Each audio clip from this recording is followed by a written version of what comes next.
Well, 2 weekends ago, we celebrated the 100th race in Night Owl's history with the beginning of season 16, round one, presented to you by Ash Bibby. And boy, it was a good race and some nice fun we had there. We had Timothy Flamger taking the win, just followed shortly behind by Jordan Daly and Tom Roberts in the silver class taking the win there. And yeah, there was a few ups and downs for some drivers, but all in all, it was a very good round one. Welcome everybody back to season 16 of the Night Owl Championship, presented by Ash Bibby. We're here round two at Hungaroring, and see we've got quite a bit of a packed grid tonight with 19 drivers and 6 in the silver at this moment, 5 in the silver at this moment in time. There was 6, not sure what happened to the others, but I am joined by Jesse Lee on the comms and Cormac Malloy on the lovely cameras, and probably see some like drone cam going around again at some point. But we're 11 minutes into left of qualifying. We had a 15-minute quali. But how are you doing today, Jesse? Are you looking forward to a fun Hungara race, or what do you expect from? Oh, absolutely. Hello, Ted. Hello, everybody out there at home as well. We're back at Hungaroring, and I'll tell you something.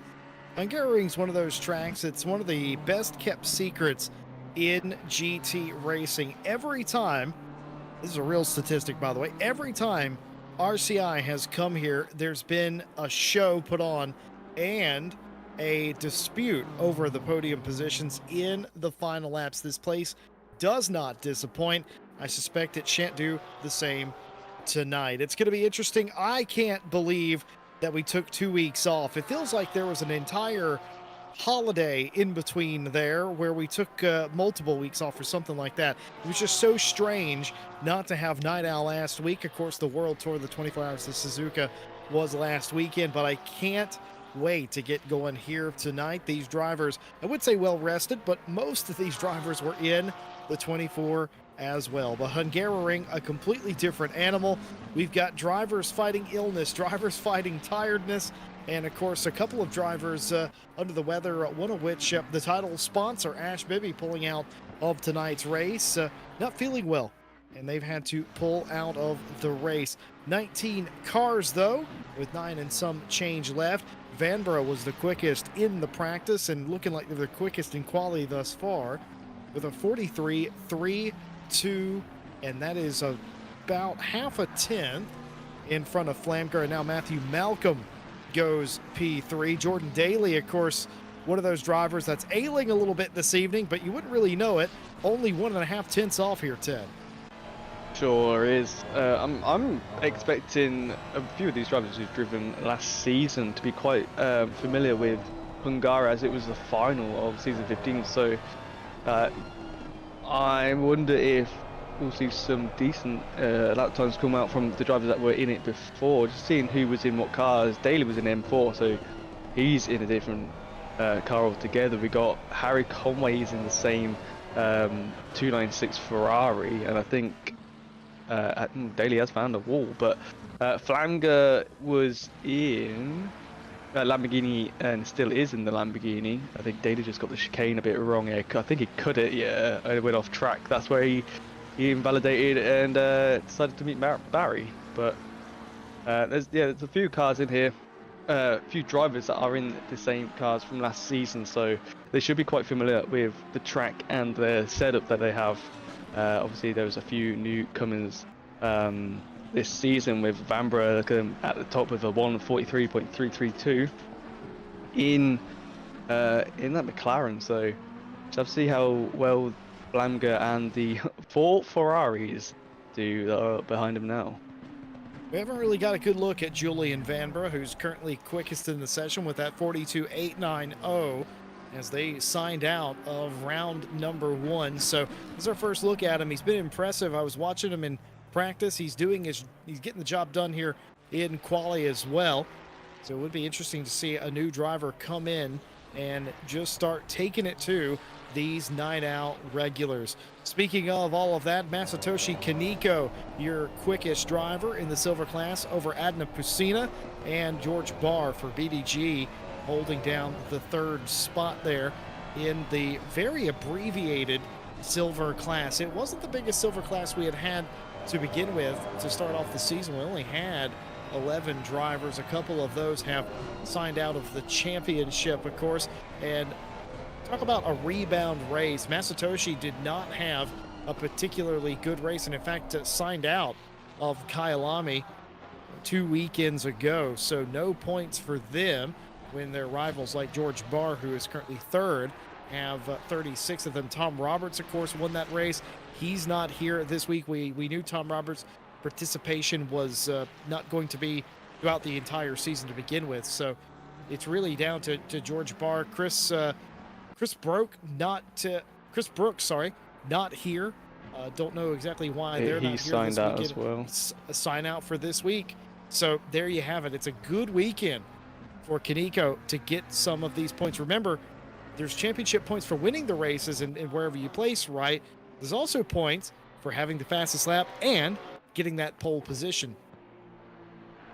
Sure is, and you may think, well, why is there such a big pro grid and such a small silver grid? Why didn't you split them in half? And that's one thing with being the event manager, Jesse, and you've got to look through the pre-queue. There is to help us, but if you split too evenly in numbers, then you have people, for instance, like you would have Phil Roberts in the silver class, and obviously that's not where Phil Roberts belongs. We've seen Phil be really good and getting into the top fives and getting podiums. Alton Park in the pro class. Exactly. So it's one of those things where you got to look at people who you've seen before in Niall or any other champ, and you got to look at them and go, okay, right, I know where you should be, and I know where you should be. For instance, Mike Redford used to be in silver, now he's in the pro class. He's at the minute in provisional 5th, ahead of Daly, who's in 6th at the moment in time. So, you know, if I put Redford in silver, he would have been a little bit too far up there at this moment in time. But that's not to say the silvers are slow. They're just in their own class and they're learning how to drive the cars in ACC. It's just how everyone does. So, but see there, Masatoshi Kaneko going into 14th place and beating a pro today as well. 1:44.675. Very nice lap time indeed. But yeah, it's a little bit difficult, especially if you've got a bigger grid. And I remember back in the day when we had multiple servers on, well, multiple splits on multiple the champs. It was a little bit easier to spread people out. But once you get down to one split, you sort of wrap it around your head a few times, and you can sat there for a few hours. It comes down to where do you draw the line, right? No driver wants to be the last driver in pro. And if you are the first driver in silver, you kind of, well, that's good, but also bad, because I'm going to be racing against, theoretically, the back half of the pro field, and that may put me at a disadvantage. So it is a disadvantaged position, but I think the split here is somewhat reasonable. And silver drivers aren't necessarily that much slower, necessarily. They're just not quite the consistency of the pro pace. But Kaneko's lap there was marvelous for a couple of reasons. Number one, it was a huge improvement, the biggest we've seen thus far, but also Pusina had then taken the pole position in the silver class, so a direct response for Masatoshi, gets that position back, at least for the time being. 3 minutes 30 seconds here left to play. Vanber, your quickest driver, no improvement there. Flamger and Harry Conway, the top three. Conway chasing a unthinkable 4th Night Out Championship. Nobody's ever done it. Could he be the first one to do it? This driver, Jordan Daly, the Triple R, just Gamer's car, looking to get his 3rd Night Out Championship and tie Juna Savalainen and Harry Conway. No improvement on that lap, was less than a 10th shy, and in fact, was less than 2/100ths off of his quickest time there. Yeah, it's getting close at the top end of the field as we see Alan Asprey doing a 43.28 and 2 going quicker. Conway 43.330 going quicker as well. Phil Roberts doing a 43.550 in 8th place. That was another quick lap for them. Ralph Fuel down in 12th has gone quicker as well. So has Adnat Piscina. It's gone top with in silver with a 1:44.655. That's 200ths quicker than Kaneko, so they are very close. I did see Piscina in chat saying The Beamer feels totally dead here though, so I know that feeling. Me and Daly drove it here in I think it was Friday Champ, and it feels good, but it's not as quick as the other cars. I don't know if it's down to its getting out of corner speed, or no, that's acceleration, or its cornering speed. It just doesn't feel planted like the Porsche, the Ferrari, and the McLaren. So doing very well there to beat out all the other silver drivers and beat out a pro driver. Reading the chat as we always are. Kevin Boss thinks he's very punny tonight, saying that Barry R just wanted to hug Daly there. And also Kevin Boss admitting, silver me up, homie. Yeah, but see, that's the thing about Boss. I've seen him post some incredible times and some wins of his own. So, that all considered, I think Boss is somewhere near that line between silver and pro these days.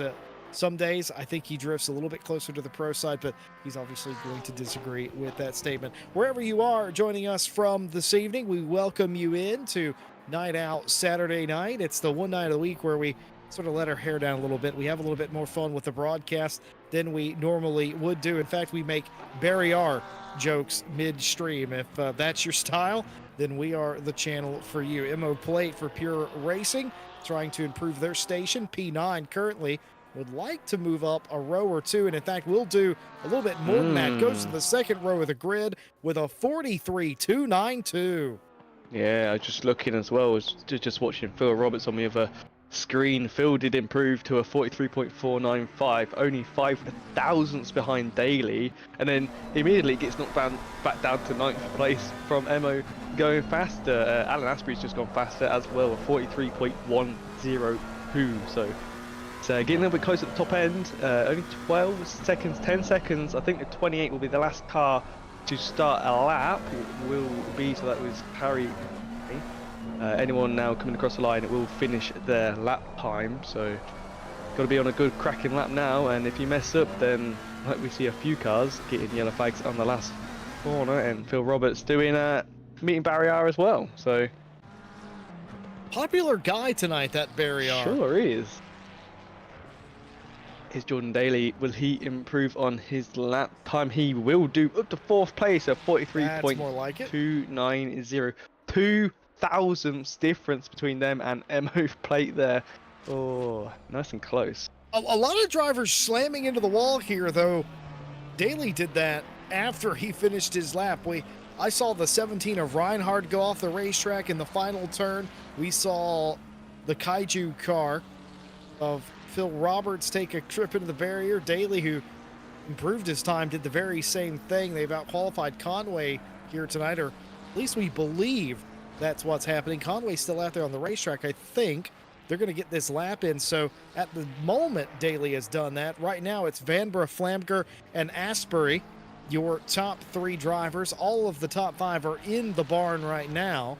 Harry Conway up on the time, though, looking to improve. Could they jump a line? That's super important for the rundown into turn 1, you know. This driver fighting for a 4th title. Came so close 1 season ago. Entered the final race with a chance to do it. Back on the hunt here for a 4th title in this season as well. And Conway does do it. P4, a nice jump in the lap time, and that will move Daly down 1 row. Harry Conway has done it, and so has Julian Vanbrugh, the quickest 1st and 3rd segment. The lap of a 42.890, good enough for pole over Flamger, Asbury, and Conway the next row. Daly and Plate in row number 3. Madley, Malcolm, Redford, and Roberts make up your top 10. Adna Pusina on pole in the silver class with a 44.655. Masatoshi Kaneko in P2. George Barr 3rd with Lee Kettle, both those BDG drivers in the middle. Tim Ireland and Bibby, who has retired from the event with an illness. Yeah, very close there. Asprey and Conway, was that 3 1,000ths of a second between those two, and then the next row, Daly and MO Plate, 2 1,000ths of a second. So those 4 drivers are very close. But did see in chat, Daly said messed up every single lap, was good in practice, and Malcolm Matthew Malcolm said I had the time for P3 but couldn't hold it. So some drivers have got pace in there, but obviously that was qualifying, Jesse. It's There is. it all comes down to the race. But just forgot we have some standings to look through, Jesse. Yeah, of course we sure do. One race in the books 2 weeks ago. You'll be forgiven if you forgot how it all came down. Timothy Flamger with 43 points to their name. Jordan Daly with 36 points. Harry Conway on 30 points. That's an illustrious top three. Grim Lilith, who isn't here tonight as far as I know, with 26 points. Mike Redford in the top five. 23. Raphael Huell on 20. Tyler Hobson on 18. Phil Roberts on 16. Matthew Malcolm on 14. And rounding out the top 10, Roman Frawler with 12. Outside the top 10, Mo played on 10. Paolo on 9 points. Tyler Jason LaValle on 8 points. Justin Madley on 7. Nobody else has points in the championship, but if they have a 0, they're still alive in the series. If they have a dash, they've retired from the championship. And on to the silver class, Tom Roberts, who's not here tonight, unfortunately. 43 points on top. George Barr in second with 36, followed by Chris Brook, 30. Lee Kettle with 26. Tim Island, our very own Tim Island, with 23. Adna Pusina with 20. Sahil Mustak, 18. Ash Bibby, the title sponsor, with 16.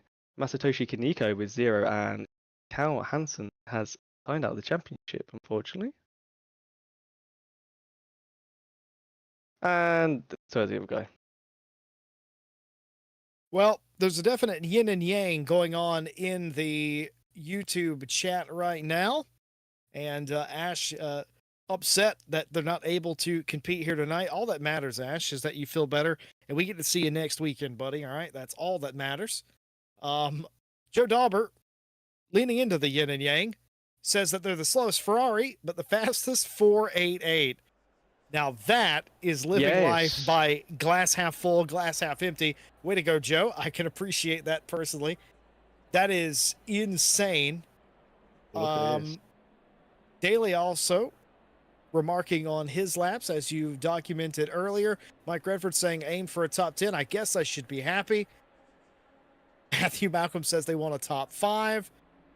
And Ash Bibby says we'll see him on the grid for Monday. We'll see you Monday. Well, it won't be on the grid. It'll be with us, in fact, in the booth on Monday. Happy to hear it, buddy. Look at all these lovely painted race cars on the grid for tonight's race. 19 cars. Definitely not the biggest field, but it doesn't have to be to put on a good race. In fact, I find quite to the contrary. When the grid is compact, it puts on a better show, Ted. What do you think?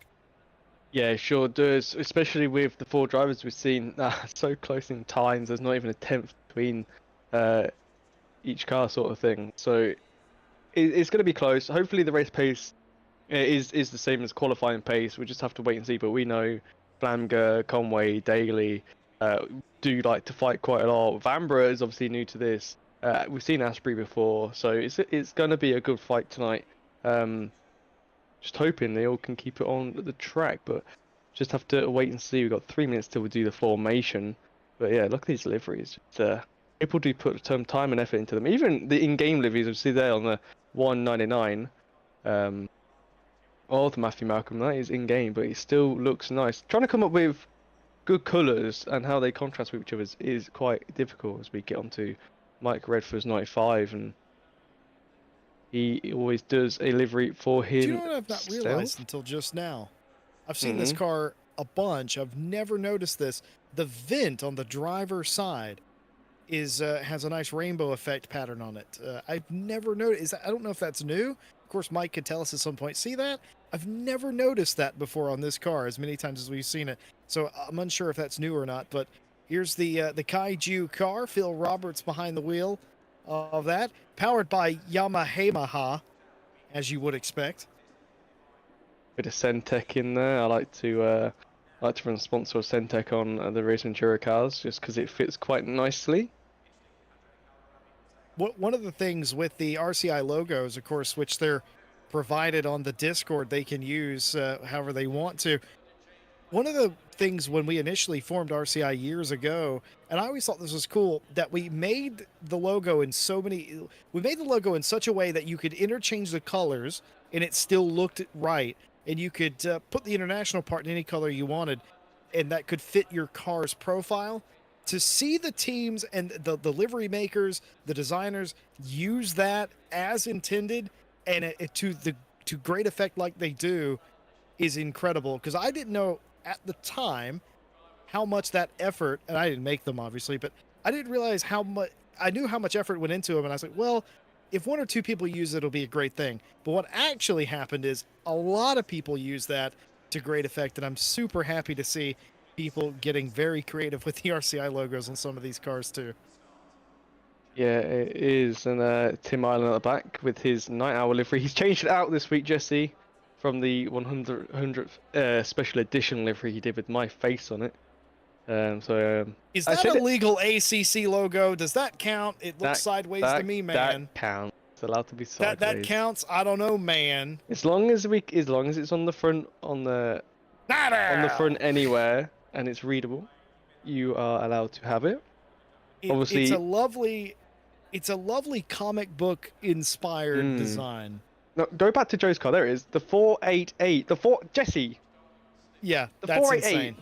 Yeah. Joe has been experimenting to see if it would be good enough to run in this season. I don't think he did round 1, as we would have seen it with it. He's brought it for round 2, and he's driving 488 against the 296s.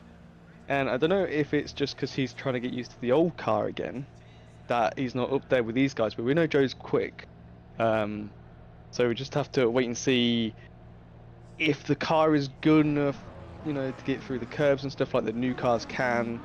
Obviously, the physics update favors the newer cars more than the old cars. Obviously, the old cars still have the new physics, still react like other cars would, but setting the car up, the 488 is very temperamental, has a lot more settings than the new Ferrari. So just have to wait and see. You've got an hour race. We've got formation first, which they are setting off down to turn 1 first. Someone is on the grass. I just see in the distance. I have no clue who that was. Better on the pace lap than the actual race lap, but they will be thundering down into turn 1. They will be 3, maybe 4 wide. There will be cars that are probably going to go off in self-defense as well. Mike Redford letting us in on the lore on the vent colors. Normally, when racing for NS Racing, it's 4 colors for the team or for the 4 founders of that team. Whenever it's the Mike Racing version, he had to get creative and he used the rainbow colors. Well, it looks quite lovely. I do like that, and that would explain why I'm not used to seeing that, or why I've not particularly peeped that before, because it does change.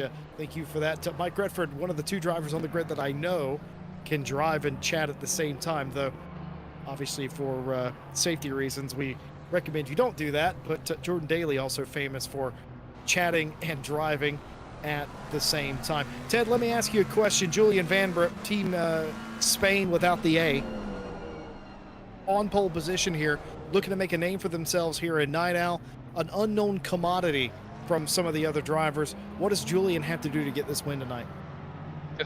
Consistency, which is hard around Hungaroring, as we know by watching it quite a lot, especially from the season 15 final. So yeah, it's just consistency, which is a hard thing in a McLaren to do. Obviously, it has pace, it has corner speed, it's a good all-round car. Curbs here can be horrible with pressure loss, especially the chicane. Drivers going to hit that quite hard. There's sweet spots for some cars where you can ride over the curb, the sausage curb, and not get a cut warning or so it does come at risk of putting you off the track, ending up in the grass, or just getting it all wrong. It's difficult. The track's difficult, but consistency will definitely aid them in this race. But yeah, it's if you've ever driven Hungaroring, you know how painful it is sometimes. A couple of drivers already thinking about championship points. Flamger, Daly, Conway, those drivers in particular. Mike Redford with a good day can get definitely in the championship conversation. What is their strategy here, not starting on the front row, especially if you're not starting on the front row, that is, if you are Daly and Conway. What's the strat here? Again, consistency. I think for everyone it's consistency, and just not getting into silly fights, really. As we come up to the green flag, as it drops, coming down to T1. God, this is this lovely long straight. As you see in the background, 3 of them getting caught up. We've got Bambra has got a bit of a gap with Flamger, so there you go. Oh, they're 4 wide, down to turn 1. Oh, they're going to make it. They haven't got through it yet, Jesse, but they do make it. One going wide. I think that's Phil Roberts on the right-hand side of our screen. Bambra getting a good lead away. Flamger's not doing too bad themselves, as we see a McLaren going deep. Looks like Daly behind, trying to come through as well. That is Alan Asprey fending off John Daly, fending off Mo Plate, I think that is. Then there's a random McLaren who's come out of nowhere, that pink one, not sure who that is, but it's in front of Harry Conway. Trying to go for another move on the Porsche. Yeah, the Porsche is still going straight, they're both still going straight. Harry Conway is now caught up in this mess. That was very close to being a spin, Jesse. That was Hobson and Mo Plate that got together there. I think Hobson got in there quite deep, and somehow Mo was able to save that car. That would have been a spin if that was me behind the wheel. I can almost guarantee you that. But somehow Plate still in the race, but has now lost several positions.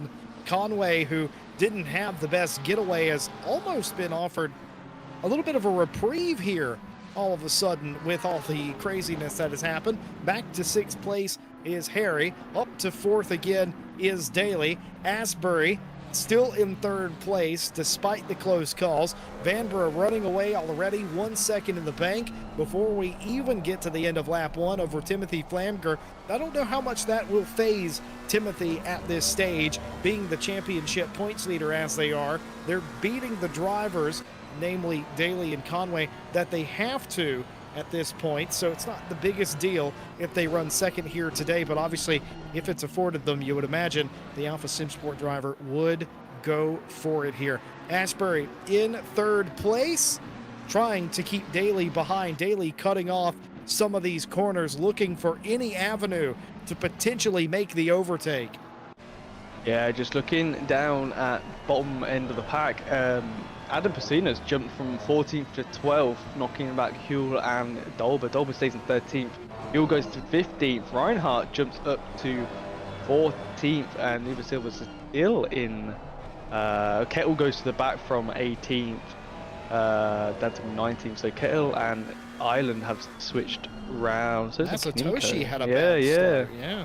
It's dropped down from 15th place, that was all the way down to 18th. So few people having a few scraps on that one, but that's what happens, Jesse. It's, you want to get the best start and you want to get the best position than everyone else, and like we see, people just drop off because of the contacts and stuff. But I see Bambra's out there with a just over a second half lead. Asprey 8/10, followed by 4/10 from Daly, 7/10 Hobson, 7.5 for Conway, and then 1.4 for Mo Plate. So there's a few little slipstream trains going on, and a few that are not happening. Pesina's 2.1 seconds off of Redford, so there is a 2 train in this at the minute. Is that contact? There. That was contact between Daly and Asbury. Daly was up the inside. Asbury now comes to rest against the inside barrier. That's the barrier that protects the pit lane from the racetrack, and contact there in the final turn. Turn number 14 has led to 3rd place, going all the way to the back of the train. The TSS driver in 19th place. Yeah, well, there's no live stewarding for this season, but they can do post-race reports. The drivers can after the race is finished, and up until I think 2 days they got to do it in. So have to keep an eye on that for next race. But yeah, Daly didn't stop due to you know Asprey being against the barrier and having to let everyone through before they can even reverse. Because if you try and reverse into the track, you're going to end up having contact. And a lot of people didn't know where that car was, because you come around that final corner, it's pretty blind because that wall's right in the way, and that McLaren is the same height as the wall, I think, the metal fence. So everyone just taking the time. You can see from the helicam that people were taking the inside line and having to swerve out as soon as they saw the rear end of the McLaren. So Asprey did the right thing Oh of my waiting. goodness! Huge slide out of the Kaiju car. Phil Roberts under pressure, as always, sliding the car when he does. That is not good for tire life. That was such It is not. It was almost understated, but it was such a long slide by the 225. Yeah. I wonder if Phil's got his tyres up to pressure. I'm pretty sure he would have got them up to pressure by now. After a formation lap and at least a lap and a half, they should be up to pressure. So you shouldn't be sliding too much unless they're over pressured. So we just have to wait and see if Phil can get those tyres cooled down if they are overheated. Vanbrugh, Jesse, 2.7 seconds. Flamger now. Absolutely gone as Julian Vanbrugh. Team Spin just doing what they came here to do. They were the quickest in practice. They were the quickest in qualifying. They're hoping to be the quickest in the race and a win. Very rarely in RCI competition does any one driver hit the Grand Slam. Quickest in all the facets of the race, including practice and qualifying, of course. Usually you hit maybe 2 out of the 3, but not often will you see the Grand Slam. But that's what Vanbrug's looking to do today. They're doing a good job of it. Another 2/10 up the road now, nearly 3 seconds in front of Flamger, who controls his destiny in the championship, does Timothy. 1.5 seconds in front of Jordan Daly right now. Hobson up into 4th now. Conway back inside the top 5. And going back to that incident with Asbury did the right thing. I think we can all agree. Not a whole lot you can do in that situation to help his feeling. And it's also frustrating. You've just had a spin that has occurred, and you are the unluckiest human being on the racetrack because you're pressed up against the barrier. If you move an inch, you're going to get tagged. You don't have any real damage to speak of, but you've just got to wait it out. You've got to wait for the train. Asbury doing the right thing, doing the smart thing. Hasn't given up. Still in this racing, close racing here, as Hobson staying just in front of Conway. Conway had a sniff. He had a look. The door was closed. Hobson kept it in check. Vanbrugh continuing to drive around here, and I believe they just reset quick lap again. They were 10th off their best lap, but they are speeding away from Flamger. 7 tenths faster a lap. Very quick there, but yeah, with the Daly and Asprey incident, it's a bit of a shame. Asprey has to wait, and there's not going to be any repercussions for Daly at this moment in time during the race. So it's a little bit hard to keep going as a driver, knowing there's no large shielding. But I believe there is slots open for if you want to become a steward. You can come over to our Discord. Find that in the description below, or go to racerci.com and you will find the Discord link there. And we would like a lot more stewards, so if you fancy becoming a steward, you can find all the information on the Discord, and yeah, you can steward Night Owl if you would like. We used to have it stewarded quite a lot, but we are a little bit low on numbers, so if you fancy helping us out, then you know where to find the information. No prior experience required, of course. You are instructed and you learn by being trained by veteran stewards that we have. So you don't necessarily have to have a background in it, and you can just join us and get trained as you go. I'll be honest, I enjoy stewarding. Quite fun a lot of the time. By the way, I've just realized something that Kevin Boss pointed out a moment ago. That is definitely an anime on the side of that 31. What anime it is, I cannot say. It is an anime for sure. I usually call that out during the grid walk. I didn't this time, but I can assure you that is an anime. Sure is. And 50 minutes left of the race, 10 minutes in, and I'm waiting for you to ask me the question, Jesse. Well, rather unfortunately, I've spoiled it for myself, and I know the answer to the question, but for the benefit of the folks at home, Ted Edwards, you are not only the commentator for Night Owl. You're the event manager for Night Owl. And one of the things that makes Night Owl so special is it is a random pit requirement every week. Ted Edwards, what is the pit requirement for Hungaroring? There isn't any. Dun dun dun! There isn't any this week.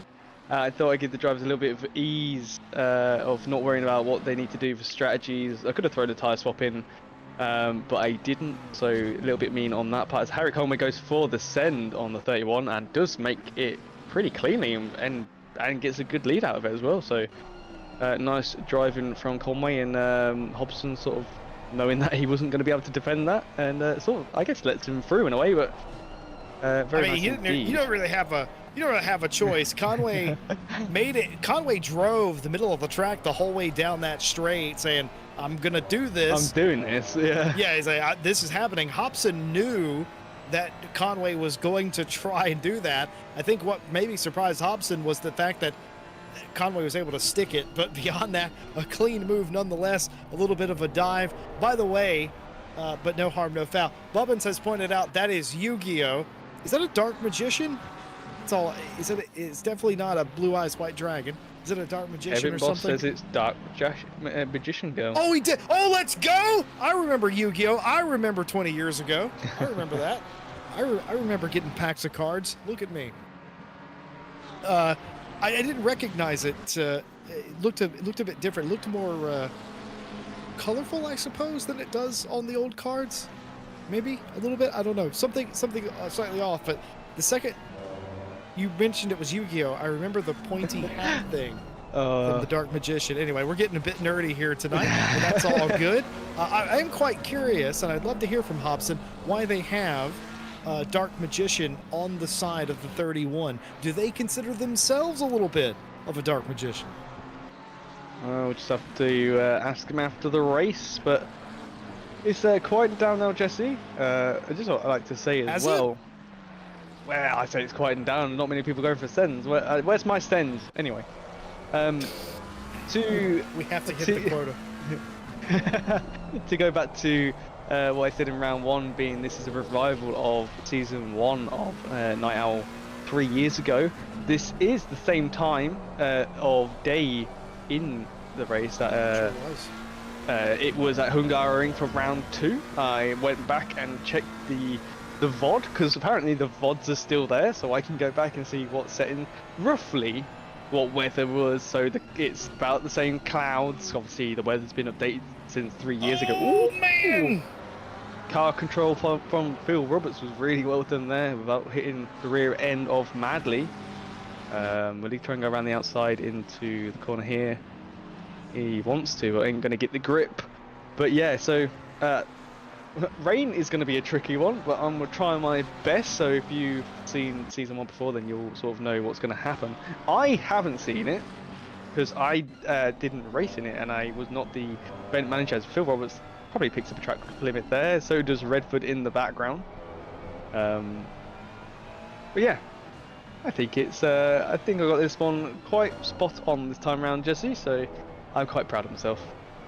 And you should be. It's for me, there's a lot of nostalgia here for these races. Fun fact about this, Night Owl season 1 ran the first couple of rounds twice before they actually counted. Of course, in the old RLM days, Night Owl was an RLM series that we would do, and this was as far as we got. We ran this race, and that was the last race we did before RCI came about. So this is a weird nostalgia trip for me as well. And yeah, you've absolutely nailed the time of day, because in the Night Owl race, Night Owl season 1 race, both times, this race ended in, I wouldn't say complete darkness, but quite dark. It started a little bit light out, but ended in a little bit more dark than it is now. So I think you've absolutely nailed it. Do try my best to get things right, and it looks like the pro split is about right, and the silver split is there as well. But just looking at Bamber, I think he should be in his own split, because he's now 6.1 away from Flamga. He's just getting away. He did set a 140 for dead lap time a second ago, so unless he's slowing down. But I don't know if he's gone half fuel, as we see the 962 of Kettle is yellow flagged on main straight just before checkered flag. Spin out of last corner, maybe. He was on his own, I think. That was very odd, but yeah, Vanbrugh just steaming away. I don't know if he's got half fuel, but there is no pit stop as we see Kettle's in front. Oh, he lost on his own. Oh, and then little tap from Asprey there. So well, he was slipping, but I will say, and this is not going to help Kettle at all, but I reckon he was going to have a very slow spin, and the tap on the end, I think, was just more of the icing on the cake than anything else. That car was going to go around one way or another. So I don't think whomever that was that made contact with him, that's certainly not their fault. Yeah, I think it was Asprey because he was catching quite quickly. I just think it's one of those unlucky things where you're having a slow spin and somebody just happens to be coming up and you're not quite out of the racing line yet. Not a whole lot you can do loaded up exiting that corner anyway. Phil Roberts still trying to get by this man, the Steady Start Racing 76 of Justin Madley. This is an old-fashioned Welsh off right here. Yeah, it sure is, and it has quietened down, Jesse. We haven't really seen many people make moves, but there is people following each other, as we see here. There's two cars quite close, and we got Mike Redford's dropping off a little bit, but Raphael's close to Dolber. We've got George Barr in second, close to Patina, who's in first and silver class, who we've not really gone back to as yet. Masatoshi Kaniko's right behind Tim Island, 3/10, and then we've got Asprey trying to get back through the pack behind those two silver cars there. So there's going to be some fights at some point as Phil gets really close there. It looks like he's good on the brakes compared to the 296 of Madley's car, but as Asprey does make it past Kaneko quite a bit, apparently. It's 6/10 to Asprey from Kaneko, so I wonder if they just let the pro driver through to see if they can get past Island, and then Kaneko can try and sneak past the car as well. So some little strategies in play at this moment in time, with 42 minutes left on the clock for the race.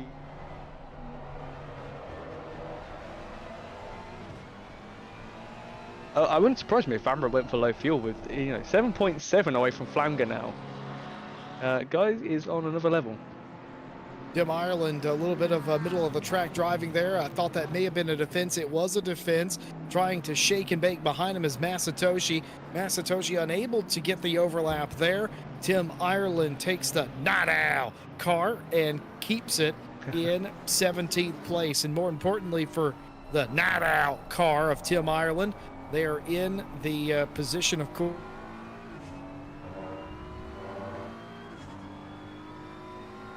The ranks doesn't hurt any of these silver cars. You get points for your class in position only. Vanbrugh running away with it, 8 seconds to the good. Nobody even in their ballpark. Daly has erased a 1.5 second gap to Flamger, and that could have huge championship implications at the other end of this season if this does continue. Daly's going to have to work his way around Flamger, though, at some point. These two, no strangers to racing each other on the racetrack. This should be a really good battle. 2 Italian manufacturers to boot as well. Harry Conway, 4.3 seconds back of this fight. If these two get racing each other quite hard, and I suspect they will have to, how close will that allow Harry Conway to get in?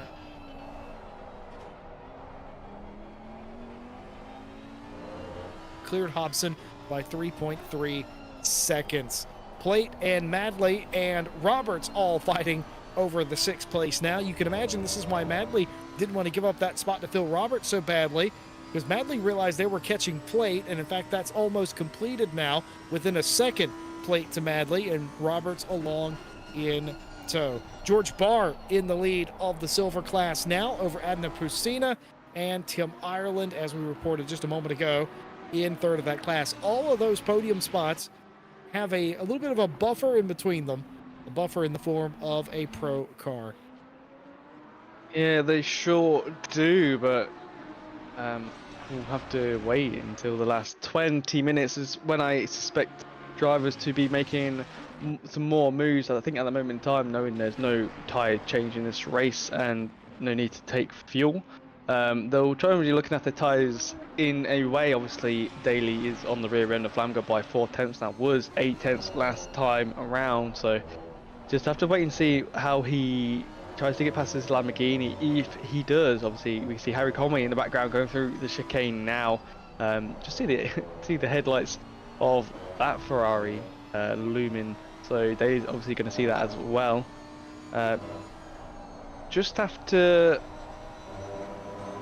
see what Daly's plan is. I'm not sure what he would do, but 9.2 Bambra's gap to Flamga. That is crazy pace.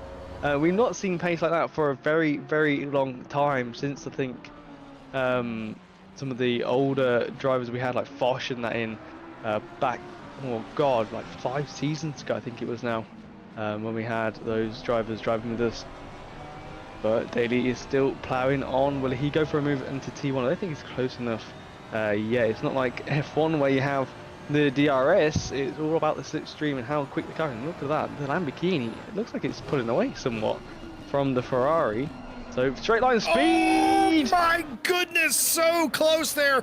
Was there contact riding on board the diffuser of Jordan Daly? It's hard to tell. Oh. Some of those points of the carbon fiber under tray of the car stick out just a little bit, so hard to tell. But you were talking about the Lamborghini pulling away on the straight. Well, definitely wasn't pulling away in the corners, as Daly all over the braking zone and now all over the back of Flamger. Daly once again using that tactic he used at the very start of the race, just trying to be anywhere Timothy Flamger isn't, just in case he can get a run or a line. And also too, if you don't follow right behind another car, you can sort of get some fresh air, more downforce, of course, on the car itself. One other thing that we have to mention, Ted, tonight, that hasn't come up yet, but I fear will at some point based on how aggressive some of the driving is track limits, particularly picking up track limits for cutting corners after you've been nudged off the racetrack or nearly lost it yourself,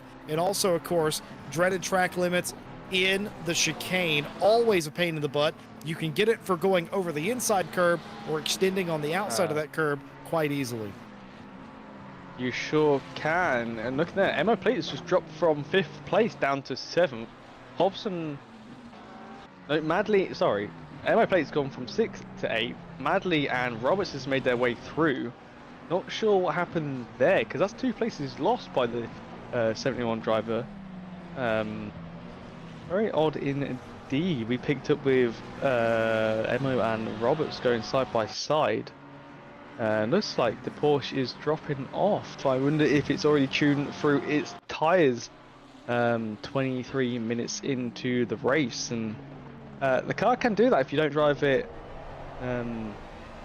softly enough, if you like. It does like to eat its tyres, and towards the end of the race they are going to feel it if that is the case. But already 8 tenths behind Roberts there, which is very surprising, especially when you do have the slipstream on the McLaren. So very interesting indeed. But maybe it is the setup, Jesse, and I wonder where we Really? can get setups.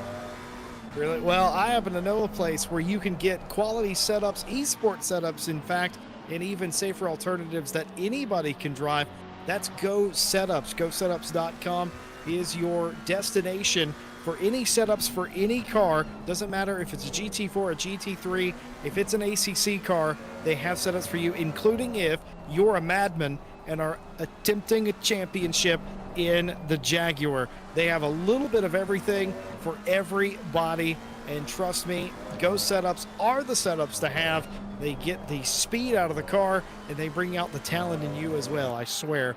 I am absolutely faster with a Go Setup. I've used them in LFM races quite recently and can attest to definitely being quicker in them. So big thanks you to Go Setups for their partnership. And if you don't mind, if you're looking to get some new setups today, visit the link in the description. It tells them that we sent you, and pick up a pack today. Single car, a pack, a track pack, whatever it is. Pick it up at Go Setups. I think we all have a victory story with Go Setups by now. That's how good they are. Yeah, I definitely do. And I just noticed, Jesse, George Barr is first in silver. Adam Messina is down in second in 16th. That's two-car gap, three-car gap, whatever you want to call it. But how? I don't know. I wasn't paying attention. Should have been, as the commentator here. But I know Kettle stayed, Kaneko stayed, Ireland stayed. But the other two, they've moved by quite a bit as well. Pacina 1.7 to Asprey 1.7 to Reinhard 5.6 to Bar. So I have no clue. I'm going to do some investigating. You go ahead. Ash Bibby's been doing some investigating as well, talking about I think potential lap records. I'll check back in with him and see exactly what he's digging up. Might be a little bit of history in the making here tonight. In the interim, let me go ahead and tell you, once you have the setup, then you're going to need the driver coaching. Go to driver61.com. Get yourself some driver coaching. They offer one-on-one schools and, of course, full-on racing schools to help get you consistent, get you quick, and get you in the right frame of mind to go out there and dominate the competition.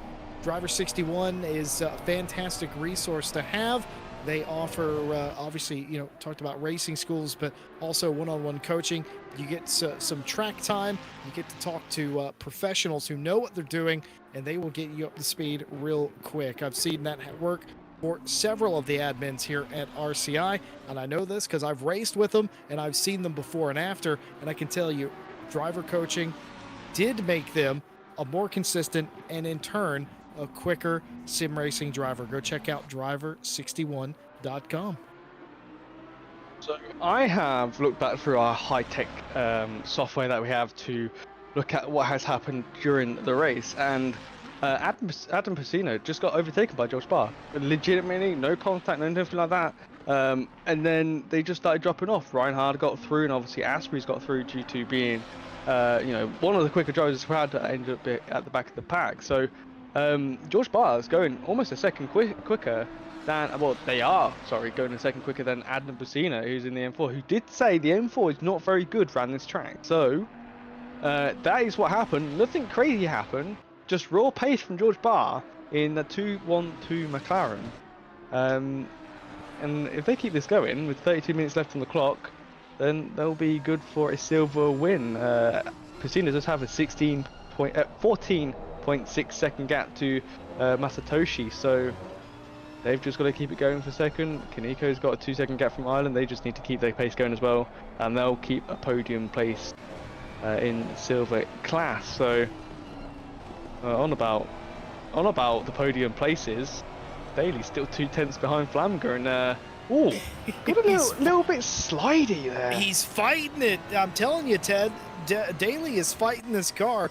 He's fighting it, trying to stay behind Flamger here. Well, he's not trying to stay behind Flamger, you know what I mean? He's trying to get around him, but he's fighting his car behind Flamger because Flamger, of course, being the leader of the battle, gets to dictate what lane he uses, meaning Timothy's lane that he uses, and that's stifling Daly here. And that is not good for that Ferrari. That Ferrari wants to run. It can't do in behind the Alpha Sim Sport Lamborghini. Flamger doing exactly what he needs to do in this situation. Daly, though, quite patient with this particular battle, realizing this might be for something bigger at the end of the season. Vanbrugh, they're off doing things they could be, resetting records. Ash Bibby has said that the quickest lap time they found for race pace is a 41.8. We believe Vanbrugh might be doing laps quicker than that, so we'll keep you updated on that if that is indeed the case here today. But Flamger doing an excellent job. Not quite, I think we can all agree, the pace of Daly, but doesn't have to be. Has enough pace to keep Daly behind him for P2, and in turn, the bigger picture, the championship lead. Yeah, Flamger's just got to keep his car going. He is not going to get affected by dirty air. Daly is. Daly's got to work his car a bit more. He's got to slide his tyres more. and Flamga's just chugging along, dancing to tunes in that car, I can imagine. Where Daly's getting a little bit sweaty right now, with only half the race about to be completed, 20 seconds to the halfway mark. There's Harry Conway catching now, 3.4, I think that was 3.6 seconds, was 4 seconds about 5 minutes ago. So he's catching slowly, and just looking at their lap times, 3/10 he's catching about that a lap. So they're not really fighting the top two. The second and third place are not really fighting that much. So Conway's not really gaining as much as he wants, but just have to keep an eye on it as we see Phil Roberts on the rear end of Justin Madley, who's trying to hunt down Tyler Hobson. But yeah, it's going smooth, Jesse. It's what we like to see. Sometimes we don't mind getting overwhelmed with people overtaking and little bumps and scrapes in there. But sometimes it gets a little bit overwhelming. But it is nice to relax a little bit on a Saturday night, especially for some of these drivers as well. Being that it is like 11:45 at night for some drivers, and oh, there it goes. That's Tyler Hobson is doing a spinneroonie, dropping out of 5th place and has stopped the car. I wonder if that's because there's traffic coming. I think there was. This is. Let's see what happens here. It's off the chicane. Does he hit the second curb wrong? He does. Sure does, buddy. Oh, and then gets the grass. He could have held it, but had turn on and then throttle down as well. And into the retaining wall. That's not great. And all these cars streaking through, and he had to wait even longer to get back out there as well. Down in 12th place now. Is he as well? Yeah, sure is. Outside the top 10 now. Just had to wait for all the. Couldn't rejoin because there were 90 degrees compared to where the racetrack was. It was going to be a swing out across the racetrack. They needed the whole track to be clear, and they couldn't do it with people coming, so had to find a gap. The first gap was right about 11th or 12th place. So unfortunate, unforced mistake. We talked about maybe getting a drive through there, but that's the other reality. Certain cars, if you bang off that inside curb or that chicane, it will start the car hopping, and there's not a whole lot you could do about it. You just sort of have to ride it out, but unfortunately ended up in the grass and led to them spinning up the tires in a spin itself. Yeah. But down pit lane they come as well, so I wonder if they're going to try and go for fastest lap. Certainly damage as well, right? You're not going to be competitive with that. Might as well fix the damage and see if anybody else has issues, and like you say, try to go for fast lap.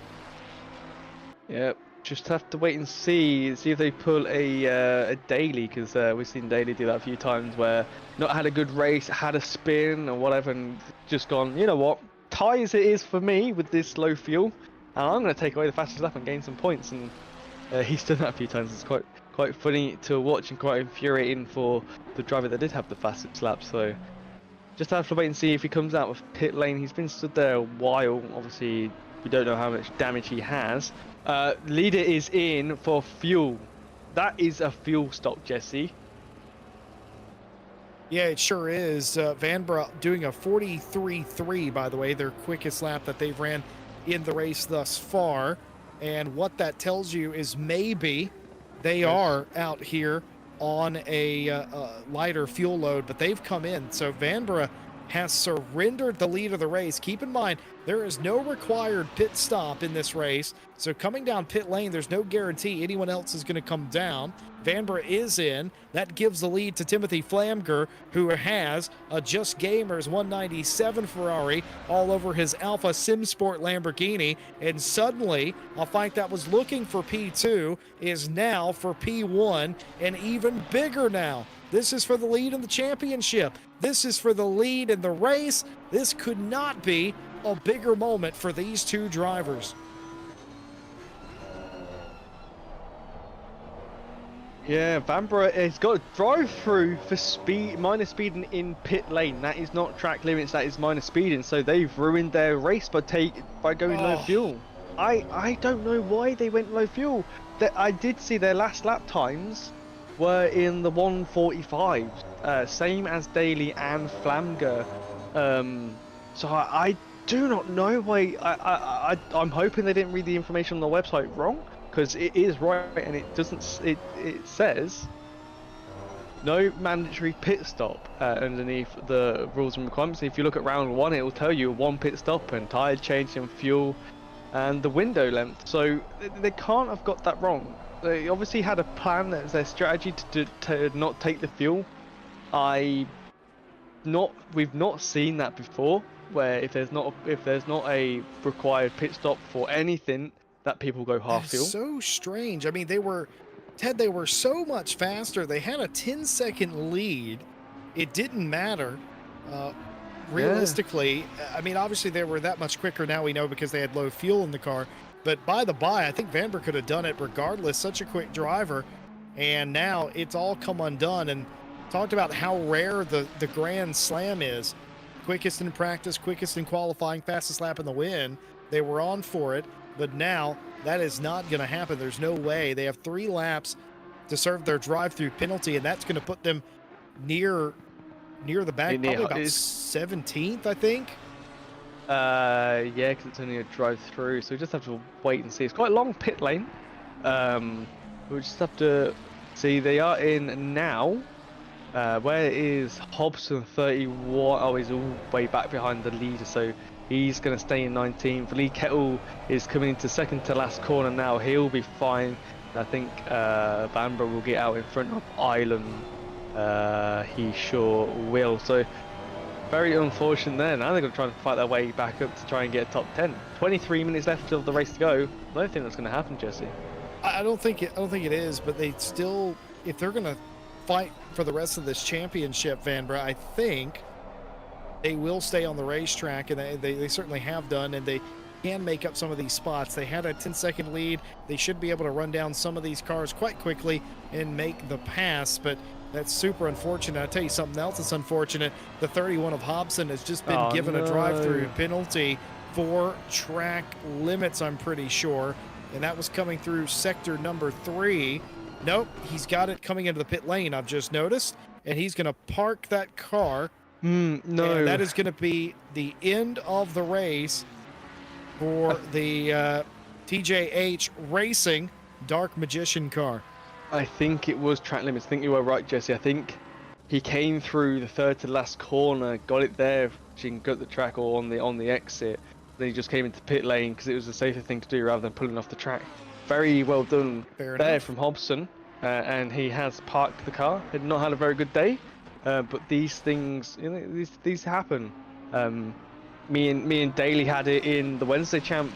We both got a little bit of a tap from someone else, and yeah, we couldn't get back in our Porsche Carrera GT4 car, so we didn't have the speed at Car Army, so we said, you know what, instead of getting infuriated for the next 50 minutes, we're gonna put it in the garage and we're gonna call it a day. And sometimes you just got to do that. You don't want to get angry, you don't want to get frustrated. That's the worst thing you can do when you're driving. So you sometimes just have to bow out of a race, but they did it in a sensible fashion, so I gotta give them a bit of credit there. My credit is due, but these two still fighting. Phil Roberts is fighting madly at the minute for the 4th place in Pro and overall. And then we've got Dolber and Huell. We've got Huell on Dolber, Dolber on Redford. There's a fight for 7th place between 3 cars. George Barr leading Silver by quite a gap as well. 15-second gap to Pacina. I believe that is 15, just over 15 seconds. Pacina's got a 8.1 to Masatoshi Kaneko for 3rd place in Silver as well. So Silver is looking nice and calm at this moment in time.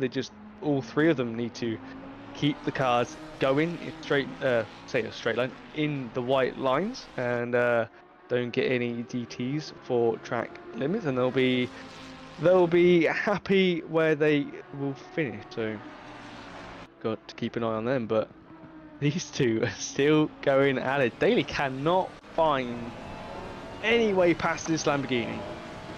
Nope, just an excellent job by Flamger. I just want to touch on something about Julian Vanbrugh. We thought a little bit earlier on that with the quick laps and how quick Julian Vanbrugh was, they might be resetting some RCI records for race laps or quickest race lap here. That is not the case. That has not occurred. They're not particularly close to doing so. So just wanted to update you on that. We had to go back in the archives and check some footage out on that one, but still running some quick laps. We hope to see the 87 do some recovery drive. Unfortunately, top 10, I think, might be at this point out of the question for them.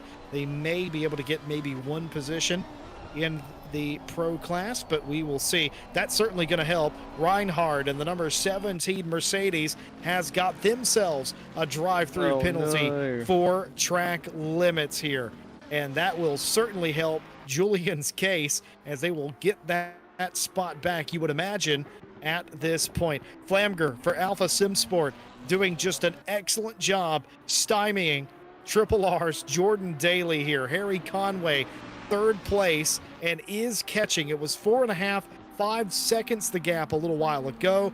It's down to 3.3, and in fact, there you could see the Triple R 28 Ferrari in the background as well. 3.3 seconds now, Conway behind these two. Could we see in the final 19 minutes of this race, could we see a three-way fight for the win? And remember, folks, what did I say when we first came on the air? We have never had an RCI race at Hungaroring that didn't have a fight and a position change in the podium in the closing laps of the race. He said that. He did say that. It's never not happened. This track is automatic. Well, we just have to wait and see 18.5 minutes until that checkered flag comes down and, well, decides the fate of these three drivers. Obviously, I'm counting Conway in this because he can get closer. He just needs to, now. He just needs to keep that 28 from sliding. Keep those tyres fresh. You'll catch these two drivers. Daly's probably already slaughtered his rear tyres already, as we've seen many times coming out of this final corner here. He's been so far on the inside that you know he's slid and got the, see, there's the wiggle. You might not have seen that wiggle. I saw the wiggle, and it's him fighting the wheel just to try and keep those rear tyres from lighting up, getting warm, and then ruining him for the next corner. Obviously the straight's going to cool him down, but let's have a look at his steering inputs as come out of this final corner, this first turn here. It's pretty smooth, so I think he's just trying to adjust himself and try not get the throttle down too quickly. But yeah, Hungaroring is a tricky track. You see the wheel. See the wheel. Certainly fighting it just a little bit off some of these corners. That's also a problem spot there. You can get a track limits warning for extending track limits there. You can get one for doing it here as well. Yep. This is a track where there's so many different corners. It's so easy to run wide. There's asphalt out there, runoff if you will, but you cannot use it. The track will peg you for track limits warning. In fact, you see that grass to the right there, folks? You can get one for running off into that grass and rejoining. Ask me how I know. You can get one here as well. Ask me how I know. It's so easy at this track to get track limits. On the exit here as well. Ask Daly that one. He knows that one. But yeah, it's everyone now in chat saying he sees the wiggle. I see all the wiggles. I have never seen the. I know what the wiggles are, by the way, chat, but I don't. I'm gonna ask something really silly. Are they a music group? They for children? They're a music group for a TV show. Yeah. Cormac, our broadcasters, told us, and a TV show. So I think they had it. I think they were a US TV show that was broadcast over here as well. The only thing that I know around that, I know the Veggie Tales. I know what they are. I have no clue what you just said. They're singing vegetables. They're singing vegetables, Ted. Nope. I mean, they are. I've seen them. Well, no, I mean, I don't know them. They go on tour, you know. If you ever want to catch them live. This is not an ad, by the way. I know now. Wouldn't you be interested in seeing a singing cucumber?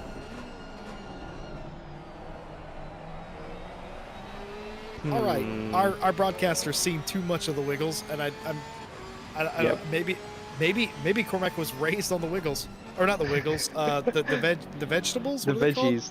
The veggie tails, whatever. Anyway, we're completely We've off the gone off the subject here. rails. We have. Well, Minnie Simeon saying they're an Australian group. Another Australian children's cartoon, Bluey. I know that. I know Bluey. heard of that. Chat's reliving their childhood right now. We appreciate that. That wasn't my childhood. I watched Mr. Rogers and what was the one with the castle and the dragon? I forget the name of that one. But anyway, I watched that one too. But that was my childhood. But then again, color television was just becoming quite popular when I was a child. So there you have it. Rabbit ears on the television and all that. Alpha Sim Sports Timothy Flamker continues to lead the race, and I smoothly transitioned before my co-host could make an old man joke. Jordan Daly driving in second place for Triple R, trying to take that position. He's had a couple of good looks, but nothing that could stick, and Flamger has done such an excellent job of defending this position. Meanwhile, Harry Conway also involved in this, 2.5 seconds in the rears. They've caught up in the last lap and a half by exactly 1 second. That's the rate, and at that rate, Conway will get here. And the irony of all of this, perhaps it's not, it's just coincidental. These are the three drivers who are currently at the top of the championship standings right now as of, well, round number 2. And even more interesting, they're in the configuration that they're in the championship right now. I haven't noticed that. You're right. You are right. That is pretty mad. But the one driver that I was just looking at, and we just did see it on our cameras, is Joe Dolber. He started in 13th place, up to 7th place now in the 488 Ferrari. The old timer Ferrari is still doing bits in this race, holding off Ralph Huell in the Iron Lynx Porsche. Nice livery there, and Redford 2.2 behind. So look at this old car go. Still got some legs on it. Go around Hungaroring. 13 minutes left of the race. Can they hold on to 7th? That'd be a pretty good place for this car, wouldn't you say, Jesse? You know, I'm not sure how the older cars still go up against the newer ones. I know like the M6 is faster than the M4, but it's not great getting around corners, but it's a beast at Donington Park. That's all I know. But yeah, like the old Ferrari, it looks like it's doing well. Yeah, it certainly does. I give a lot of credit to Joe Dauber, known for not bringing meta cars, I think, is Joe's legacy here at RCI. Joe's going to bring something interesting, something fun, something memeable sometimes. And, you know, Joe, I'm not entirely sure. I think you mentioned maybe they're doing a little research on the 488, the viability of that car, rather besides doing a pretty good job with it. In a sea of Ferrari badges, they're the one that definitely sticks out. And they may have started last in the Ferrari class. They're not last now. Matthew Malcolm, of course, in 10th place. But considering all the Ferraris are in the top 10, hard to really complain about that. You know what? I'm going to play devil's advocate. I'm going to invoke the commentator's curse. It's been a little while since somebody has received a drive-through for track limits. Well, he's gone and done it. He's gone and cursed someone. We don't know who. It's just picked at random by the ACC gods, and we just have to wait and see. Hopefully it's not someone who's in the podium position, but you never know. 11 minutes 20 left. Conway 2.2 behind.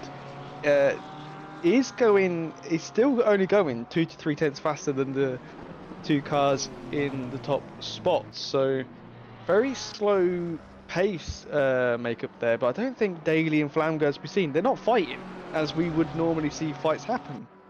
Now I don't know if that's just because Daly doesn't want to get into a fight with Conway, which is very sensible, and that's why they're not catching up, but just have to wait and see. Adnan Pathina going a bit wide there. Do not make Jesse's dream come true and get a drive through. Masatoshi absolutely all over the back of Pusina there. to the extremes of the racetrack, trying to make anything happen. Keep in mind, this car was running P2 earlier on, and something off the initial start put them right near the bottom, 18th place. They've had a good recovery drive this race, and now can see themselves take back P2. I think George Barr for BDG, I think they're a little bit too far out of reach of these two right now, but it's definitely a battle for P2 in the class. Pusina goes super defensive into the corner. Kaneko trying to go around the outside, has to brake as well. Can't even get a little bit of an overlap, but does it again here, Kaneko. Kaneko going wide again, trying to V or diamond off the corner, unable to get it done there. And once again, defensive into the final corner, turn 14 for Pusina. You can tell, not going to give them the inside at any cost. This is a good race to see in the silver class. If Masatoshi could use this to his advantage, make out he's going for a send on the M4, and then actually no, just going to take a normal line, and that will make the make Pusina go for a defensive line, and maybe Kaneko can go for a better exit. But it's very difficult when you've got an M4 which is a lot faster than the 992, but also it's not as good through the corners, and this is a bit where Kaneko can probably catch up a little bit going into these next few corners where the grip should be there for the Porsche if they've still got the tyre where they're on the tyres. But just have to wait and see. 9 minutes left of the race as we see these two still fighting. Conway has now gone a little bit backwards, 2.5 to Daly, so looks like he might be struggling with tyres as well and trying to keep it away from those track limits. Maybe he already got 3 and doesn't want to get the 4th, which will give the penalty, which he does not want. He wants to get those points. You take points over position, because push it too much and you get that drive through, you ain't going to get the points you want. So trying to play it smart, trying to keep car within the white lines. So it's very difficult, Jesse. Pretty sure you've been there. I've definitely been there, where you've been on 3 warnings and you really want to get up there, but you've got to be so careful and you drive a lot slower, and then your pressures start to drop a little bit because you're not putting the heat that you used to do. And then you start getting some low pressure tyres, which then make you even more slower. Yeah, you sort of handcuff yourself, Ted, is what happens there. You get yourself into foul trouble, as I like to call it. It's a basketball reference where you can't go out there and you can't grab somebody's arm or contest as much as you would like to. You have to play inside of a smaller box than you're used to, and that sort of takes tools away from you. So normally where you just go up there and maybe you would extend track limits just a little bit, you'd push the envelope just a little bit, you realize you can't do that. You can't have another instance like that. You can't be forced wide in a corner, because then you could also get a drive through. So if you make a move, it's got to be clean, it's got to be precise, and it's got to be definitive. And if you're not provided that opportunity, all you can do is run in the wheel tracks and the wheel marks of the other car or offset of them, like Daly has elected to do for most of this race, and just hope that something goes wrong. And after a while, if you're the lead car, you realize something with that car behind you is not right, because they're quicker than you in some instances, but they're not coming up and making the pass, which means either they're playing it super careful, which is also a legitimate strategy here. Keep in mind, if Flamger, Daly, and Conway finish 1, 2, 3 like this, none of them are going to get significant points on the other to pull away, and it will still be a really close affair going into round 3 next week, and you can't ever tell what's going to happen next week. So this isn't a disaster for any of those 3 drivers. But yeah, if you're the car in front, you sort of learn that they're not going to be going for crazy overtakes, or they're not going to put too much pressure, they're not going over the track limits. They're probably in a little bit of trouble, and that helps you relax a little bit, because then you can start to use track limits to your advantage if you're the leader, which I don't know if Flamger's done that. I just think Flamger's done a really good job of maintaining his pace, which is just enough to keep him out in front of Daly. And again, talked about Daly wiggling earlier, which started the children's programming conversation. I think a little bit of that too coming into play, like you said. Yeah, one thing Someone noticed in chat, Ash was drive-through did come through for Lee Kettle. That was a track limit drive-through, so you did curse the driver, and it was the silver Who did driver, that? Lee Kettle. Oh dear, the best first name in sim racing. The best last name in commentary. Curse the best first name in sim racing. I do apologize for that, Kettle. Well, that is a bit of a pain, but wasn't really fighting anyone, so it's not the worst of the worst. You know, you could be in the top 3 and you can get a drive through, and that really is the worst thing. Really gets in your head, and it's not a good feeling. I've had that happen to me before, through when we had live stewarding in a race, and I got a drive through, and I've had penalties before, like 15 or 10-second penalties, and it's really annoying, but obviously, you know, you deserve the penalty. There's no way around it, as we see. Satoshi up the inside. Oh, and nearly driving off. Yeah, and driving into the dirt there, completely afraid of what Pusita was going to do there. Was Masatoshi just about put it in a ditch there. Yeah, I'm just hoping Pusita's not trying to close the door too much and forcing the car off track, because obviously that's not the sportsmanship we like to see, but well, there is no sportsmanship in it, so we just have to keep watching. Obviously, our camera angle was not the best one we have for that corner, but so it looked more dramatic than it is. Oh, Malcolm no! In 10th place gets a drive through. That will force him out. That will get George Barr into 10th. Asprey up to 11th, and I think that will come out in front of Piscina.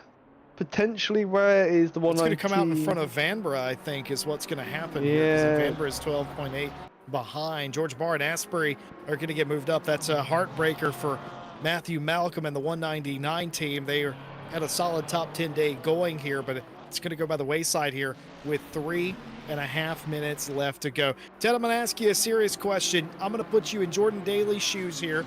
You have a championship that you very much are still contesting here after 2 rounds. You know that if you finish second, it's not the end of the world.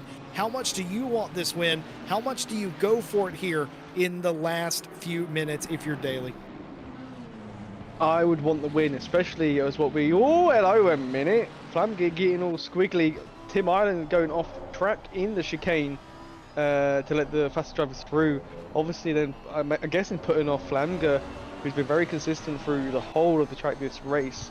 Now they are nose to tail these 2 cars, but yeah, if I was Daly, I'd want the win, knowing that you've had the contact with Asprey in the early stages of the race, and fearing having a penalty come through post race in a few days' time if there is a report put through from Alan Asprey. So you want to try and get as many points as you can, because obviously you're going to have repercussions. If he gets first, he'll probably get knocked down to second, maybe third. So he's going to get knocked back if there is a report. So I think he'll get knocked back to third anyway. He's got a massive gap to Madley. Depends what the penalty is. Obviously, we do not know that. We're just speculating. It may not even happen. But you always want to win anyway, even if it's taken away later on. As we see Tim Ireland moving way out of the way for Harry Conway in the background. Very nicely done there. But just have to wait and see. Lee Kettle, his span round is off on the right hand side of the chicane. The white dot on the track he's now got going, so that means slow car. Chat asking what the point split is. Well, if you don't have fast lap or pole position, it's about 4 or 5 points somewhere in there. Is the difference between first and second? It's 6 points. First is 40 points and second is 34 points. It's the top 20 points here for this season of Niall. Has been 30 for a while, changed to 20, so a little bit closer on the points.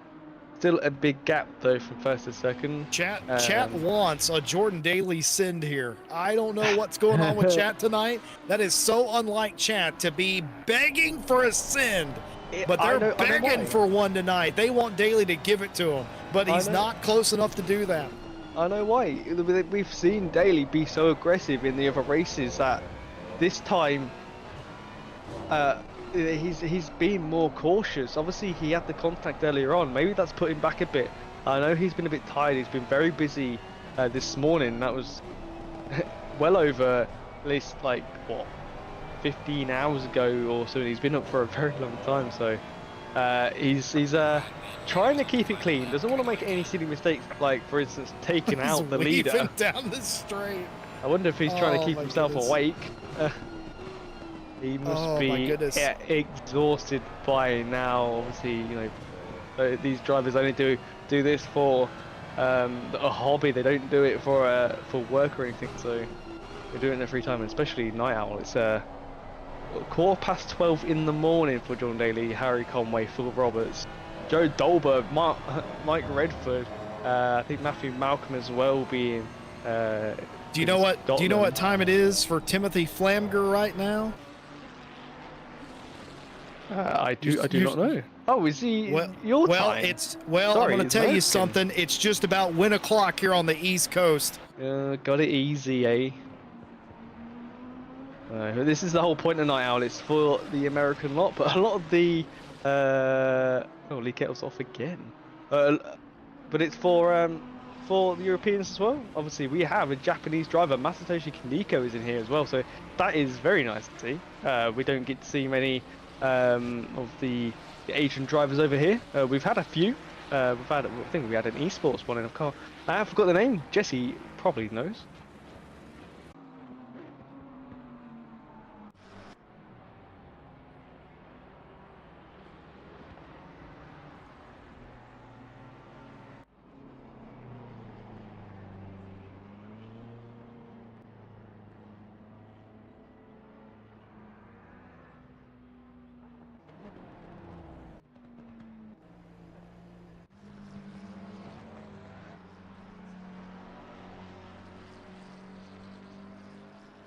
Mike Redford does come up to the line now. They were quite split up this grid today.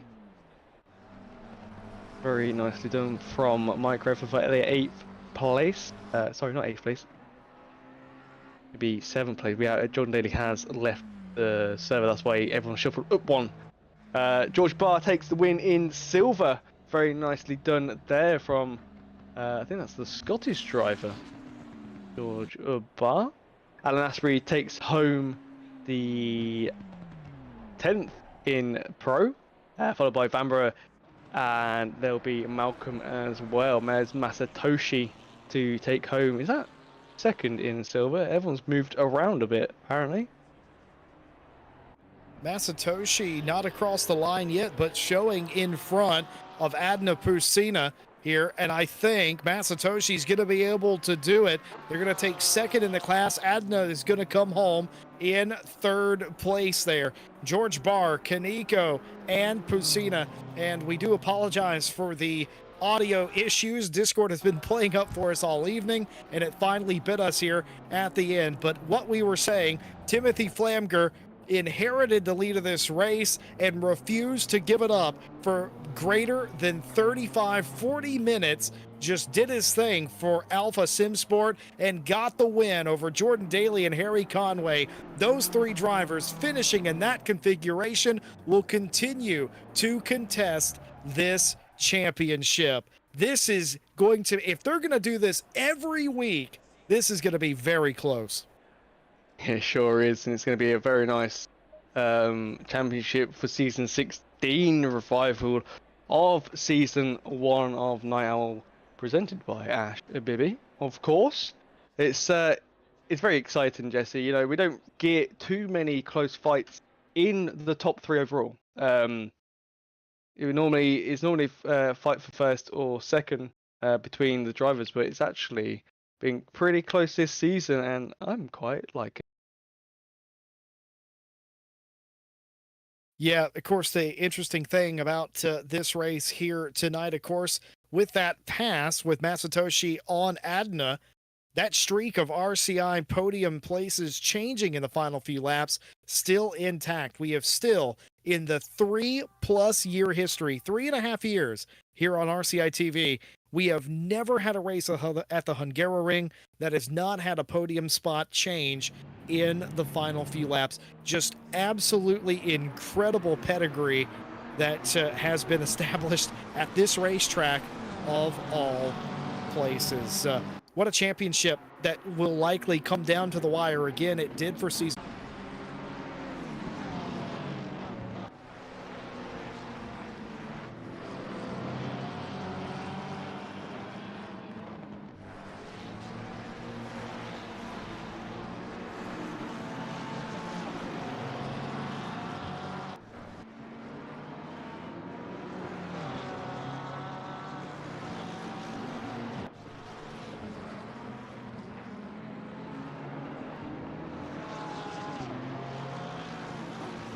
To look into if you haven't in a while over at fanatec.com. We invite you to use our links in the description below for all of those brands. Support those who support RCI.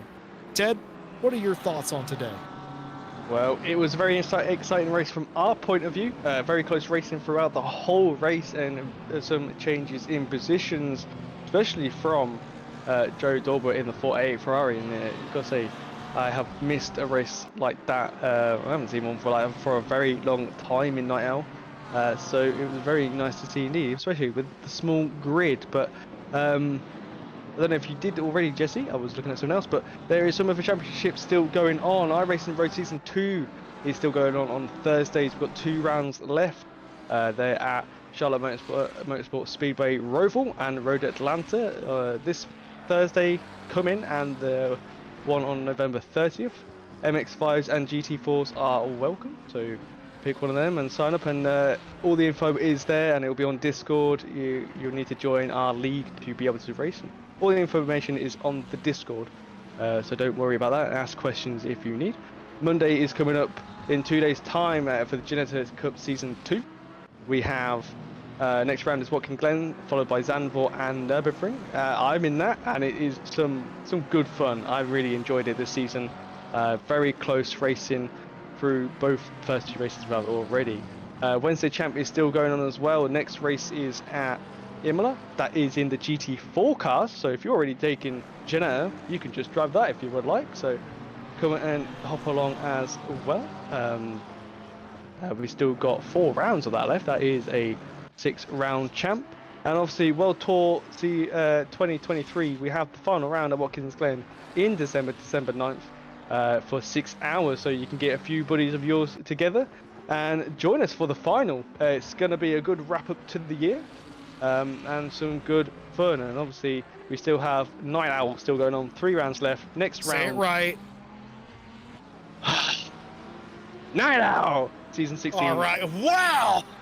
Presented by Ash Bibby, still going on, with Nürburgring being round 3. And all the information for these championships we have on is at racerci.com and on our Discord, which is linked in the description below. But apart from that, I think it's time to say goodbye. But hope you enjoyed, and we will see you next weekend.